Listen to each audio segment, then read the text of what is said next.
do you think, okay, just broadly speaking, that we evolved, you know, like from pond life after the Big Bang, before the Big Bang, or was it Adam and Eve and then we did wrong, or was it Darwin? This is, yeah, this is heavy stuff. I know. I was, It is.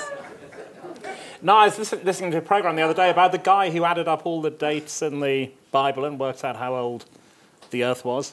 Does everyone want to sit next to you at dinner parties because you've got such a huge brain? No, it never, yeah.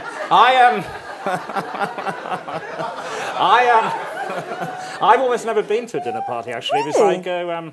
You shy? You shy? No, I have to go to theatre all the time, and so it knocks it out. I work in the evenings, go to theatre. So why are you required to comment on religion? Well, my first job in journalism was on a Catholic newspaper called The Universe. Oh. And I was a reporter there and a TV critic, and that's how I started. And I was brought up Catholic, so I've always kind of written about that kind of stuff. But this lecture is sort of Bless Me Father, which people here are too young to remember, which was... Not all of them. A sitcom in which Arthur Lowe played a Catholic priest. They look the same, Dawkins and Grayling. What do you think on that? Do you want to run with that? Do they? Well, Grayling has sort of long, shoulder-length white hair. Okay. And Dawkins has quite closely cropped, darker hair. This is a photograph. It was a Google. And what I'd like to ask you is, have you ever shoplifted?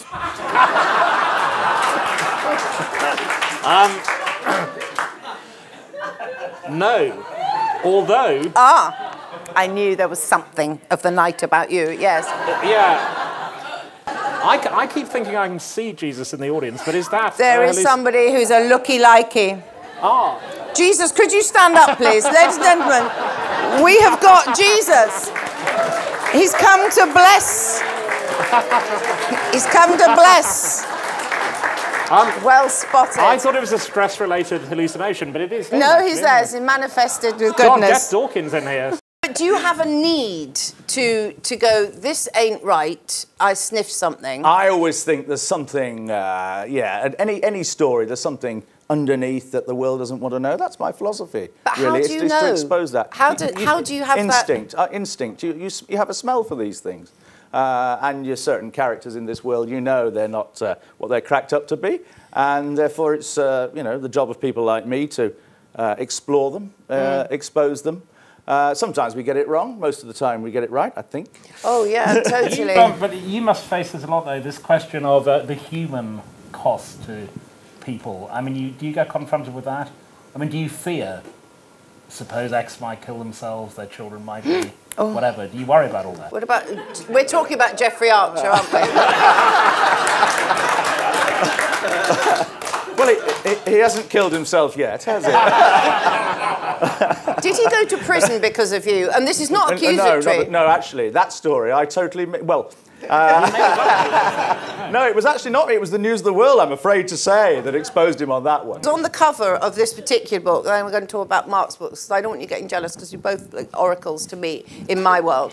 But on the cover of the Jeffrey Archer book, the Sunday Times says it's excellent, and then Jeffrey Archer's quoted as saying, "I hate this book." That's right. I don't know why. There was a friend of mine who went up to him at a public meeting and tried to get him to sign my book.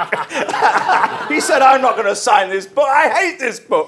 So the friend toddled back to me and said, "That's what he said," and so I immediately insisted it be put on the next cover. Well, brilliant.